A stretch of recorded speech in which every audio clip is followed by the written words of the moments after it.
വളരെ പ്രധാനപ്പെട്ട മറ്റു ചില വിവരങ്ങൾ കൂടി വരുന്നുണ്ട്. ജന്തർ മന്ദറിന് 1.5 കിലോമീറ്റർ ചുറ്റളവിൽ ഇപ്പോൾ ഇന്റർനെറ്റ് ബന്ധം വിച്ഛേദിച്ചിരിക്കുകയാണ് എന്ന വിവരം കൂടി വരുന്നു. രാത്രി 12 മണി വരെ ജന്തർ മന്ദറിന് ചുറ്റും ഇന്റർനെറ്റ് ബന്ധം ലഭ്യമാവില്ല. വലിയ മുൻകരുതലാണ് കേന്ദ്ര സർക്കാർ എടുക്കുന്നത്. പക്ഷേ കേന്ദ്ര സർക്കാരിന്റെ എല്ലാ പ്രതിരോധത്തെയും മറികടന്നുകൊണ്ട് ഇന്ത്യ മുന്നണി ഒറ്റക്കെട്ടായി ഇപ്പോൾ ഇതാ ഗാന്ധി സ്മൃതിയിലേക്ക് മാർച്ച് ചെയ്യുകയാണ്. ഗാന്ധി തന്റെ 144 ദിവസം അവസാനത്തെ ദിവസം ചെലവിട്ട ഗാന്ധി സ്മൃതിയിൽ ഗാന്ധി വെടിയേറ്റു വീണ മണ്ണിലേക്ക് ഈ ചോദ്യപേപ്പർ ചോർച്ചയുമായി ബന്ധപ്പെട്ട് നീറ്റ് പരീക്ഷയുമായി ബന്ധപ്പെട്ട് ജീവൻ വെടിഞ്ഞ വിദ്യാർത്ഥികൾക്കും അഭിവാദ്യമർപ്പിച്ചുകൊണ്ടും ആദരാഞ്ജലികൾ അർപ്പിച്ചുകൊണ്ടും ഗാന്ധി സ്മൃതിയിലേക്ക് പ്രാർത്ഥന നടത്താനെത്തിയിരിക്കുന്നു ഇന്ത്യ മുന്നണിയുടെ നേതാക്കൾ. പ്രവർത്തകർ ഇന്ത്യ മുന്നണി നേതാക്കളെ പിന്തുടർന്നു വരുന്നു.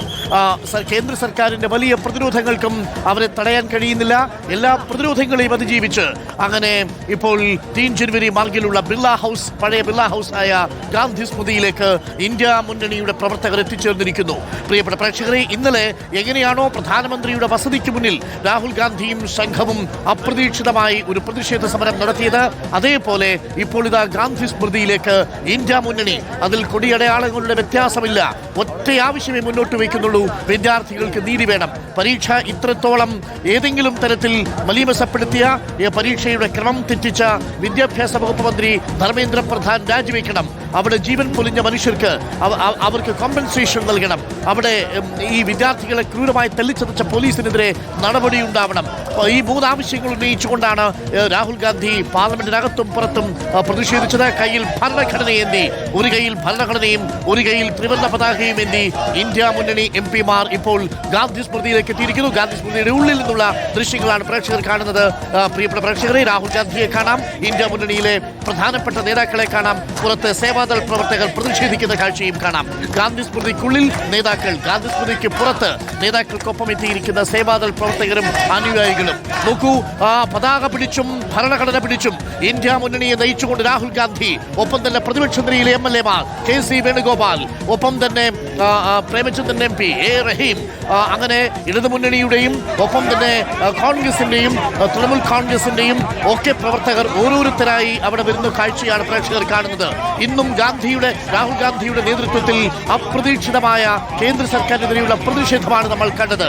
CRPF പലതവണ തടയാൻ ശ്രമിച്ചു, ബാരിക്കേഡുകൾ വെച്ചു, വണ്ടി കുറുകെ വെച്ചു. എല്ലാ പ്രതിരോധങ്ങളെയും അതിജീവിച്ചുകൊണ്ട് വിദ്യാർത്ഥികളുടെ അഭിലാഷങ്ങളുടെ ശക്തിയിൽ, വിദ്യാർത്ഥികളുടെ ചെറുത്തുനിൽപ്പിന്റെ പോരാട്ട വീര്യത്തിൽ രാഹുൽ ഗാന്ധി നയിക്കുന്ന ഇന്ത്യ മുന്നണി നേതൃത്വം ഇപ്പോൾ ഗാന്ധി സ്മൃതിക്കുള്ളിലേക്ക് കടന്നിരിക്കുന്നു. ത്രിവർണ്ണ പതാക വിരിച്ചുകൊണ്ട് ഇപ്പോൾ അവർ ആ പ്രതിഷേധ സമരം തുടരുകയാണ്. കയ്യിൽ അവർ ഉയർത്തിപ്പിടിച്ചിരിക്കുന്നത് ലൈറ്റുകളാണ്. കയ്യിൽ വെളിച്ചം ഉയർത്തിപ്പിടിച്ച് ഒരു കയ്യിൽ ഭരണഘടനയും മറുകയിൽ ദേശീയ പതാകയുമായി അവർ ഇപ്പോൾ ഗാന്ധി സ്മൃതിയിൽ പ്രാർത്ഥിക്കുന്നു. ജീവൻ പൊലിഞ്ഞ വിദ്യാർത്ഥികൾക്ക് വേണ്ടി, ഈ പരീക്ഷാ ചോർച്ചയിൽ ജീവൻ നഷ്ടപ്പെട്ട കുഞ്ഞുങ്ങൾക്ക് വേണ്ടി, ഒപ്പം തന്നെ അവർ ഇപ്പോഴും ജന്തർ മന്ദറിൽ സമരം ചെയ്തുകൊണ്ടിരിക്കുന്ന വിദ്യാർത്ഥി പ്രവർത്തകർക്കും CJPയുടെ പ്രവർത്തകർക്കും വേണ്ടി ഐക്യദാർഢ്യം പ്രകടിപ്പിച്ചുകൊണ്ട് രാഹുൽ ഗാന്ധിയും സംഘവും ഇതാ ഗാന്ധി സ്മൃതിയിൽ തുടരുകയാണ്. നമുക്കൊപ്പം ആദിൽ പാലോടുണ്ട്, ഒപ്പം നോബൽ മാരിക്കാരനുണ്ട്, YS അഭിനന്ദുണ്ട്, PS സുനിലുണ്ട്. നോബൽ മാരിക്കാരനിലേക്ക് എത്തിയാൽ നോബൽ, ഇപ്പോഴും ഉള്ളിൽ നിന്നുള്ള ദൃശ്യങ്ങൾ നമുക്ക് കൊടുക്കാം, പുറത്തു നിന്നുള്ള ദൃശ്യങ്ങൾ കൊടുക്കാം. രണ്ടും രണ്ടായി തന്നെ നമുക്ക് കൊടുക്കാം. ഗാന്ധി സ്മൃതിക്കുള്ളിൽ, ഗാന്ധി സ്മൃതിക്ക് പുറത്ത്.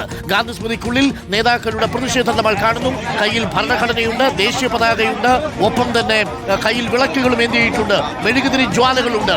ഇവിടെ ഇത് തുടക്കമാണ്. ഇന്ന് KC വേണുഗോപാൽ പറഞ്ഞത് ഇത് മോദിയുടെ അവസാനത്തിന്റെ തുടക്കമാണ് എന്നാണ്. ഗാന്ധി വെടിയേറ്റു വീണ മണ്ണിൽ ഇതാ ഇന്ത്യ മുന്നണിയുടെ നേതാക്കൾ പ്രാർത്ഥന നടത്തുകയാണ്. ഇന്ത്യയിൽ 14ഓളം വിദ്യാർത്ഥികൾക്കാണ് ജീവൻ നഷ്ടപ്പെട്ടത്.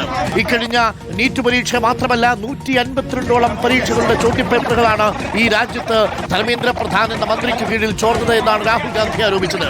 ഓരോ പരീക്ഷ മാറ്റിവെക്കുമ്പോഴും, ഓരോ പരീക്ഷ റദ്ദാക്കപ്പെടുമ്പോഴും അവിടെ നോവുന്ന വിദ്യാർത്ഥികൾക്ക് വേണ്ടി ഇപ്പോൾ തെരുവിലേക്ക് ഇന്ത്യ മുന്നണി എത്തിയിരിക്കുന്നു. CJPയുടെ വലിയ പ്രതിരോധം കോൺഗ്രസ് ഏറ്റെടുക്കുന്ന കാഴ്ചയാണ് പ്രേക്ഷകർ കാണുന്നത്. ഇപ്പോഴുള്ള ഗാന്ധി സ്മൃതിയിൽ നിന്ന് കേവലം 4 കിലോമീറ്റർ മാത്രം അകലെയാണ് ജന്തർ മന്ദിർ. അവിടെ ഇപ്പോഴും വിദ്യാർത്ഥികളുടെ പ്രവാഹമുണ്ട്.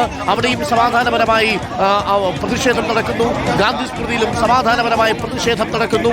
കർഷക സമരത്തിനു ശേഷം ദില്ലിയെ പിടിച്ചു കുലുക്കുന്ന മറ്റൊരു വലിയ പ്രതിഷേധ ജ്വാലയായി ഈ സമരം മാറുന്ന കാഴ്ചയാണ് പ്രേക്ഷകർ കണ്ടുകൊണ്ടിരിക്കുന്നത്. ഇന്ത്യ സഖ്യം മുന്നോട്ട് പോകുന്നു.